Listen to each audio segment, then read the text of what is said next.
In this episode, we'll hear some amazing poetry from one of my favorite poets. Side note, please go and be sure to show your support for his work, and we'll learn why both apologizing and forgiving should happen quickly if we want to achieve our goals. There are so many funny little things in life that hold us back from achieving what we want. One of these little things is stressing about the idea of an apology, one to be given or received. Closely linked is the way in which many of us overthink. Let me say in the very second line, the simple point that saves some time is to apologize, or to move on from waiting for someone else to apologize and forgive should both be done as quickly as possible. One of my favorite poems called How to Be a Person by Shane Koyczan states this beautifully.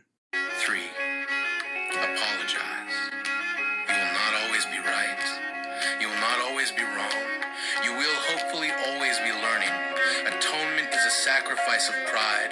Explanation of why you did what you did or said what you said will not vindicate you. If the cost to heal someone is only your pride, then apologize and be grateful that you received peace at such a bargain. 4. Forgive. Realize that some people are still learning.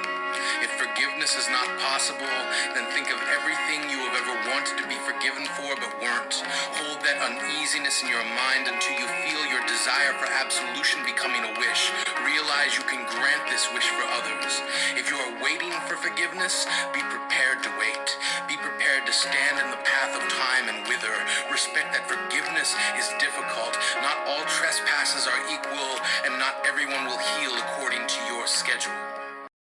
Now, I understand I am compassionate and sensitive to the fact that many of you might have something getting in the way of apologizing. In many ways, I speak from a place of privilege, some ways external, and in many ways because I've done a lot of work and learning about how to make this all possible. So all I want to establish is that it is possible to move on quickly. Not only is it possible, it will be really helpful, arguably self-care for you to be able to do so. I want to establish one other thing quickly. This is not about measuring or keeping score as to how terrible someone has treated you. It is also not about measuring or keeping score as to how meaningless or minuscule you feel you have wronged others. The need for apology and forgiveness, much like the need for healing from trauma, is 1, an individual experience, and 2, what happens to our mind-body within, not what happened on the outside. In our earlier episode with Sister Helen Prejean, we talked about this topic of forgiveness and how many victims' families of heinous crimes on death row learn to apologize because it is part of their own healing journey. Similarly, I've worked with many youth who have suffered tremendous abuse at the hands of people who were supposed to protect them most, and in the majority of cases, even though they're young, a big part of their healing journey has been to work toward forgiveness. But this can be a difficult thing to come to terms with. I realize that much of this mindset shift can be a lifelong journey, so I hope these next couple thoughts help at least a little bit on that path.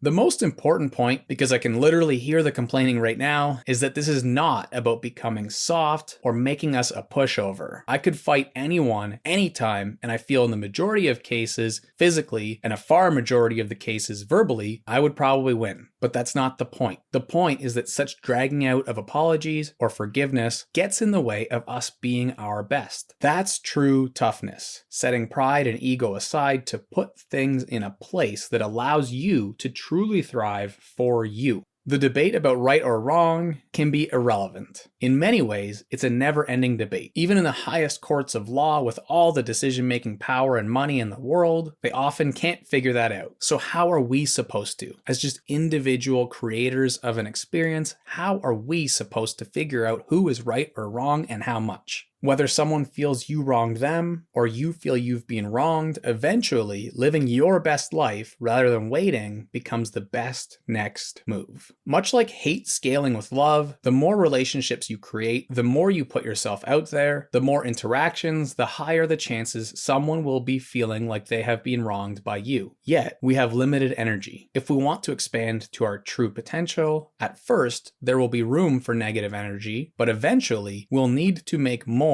and more space for only positive vibes.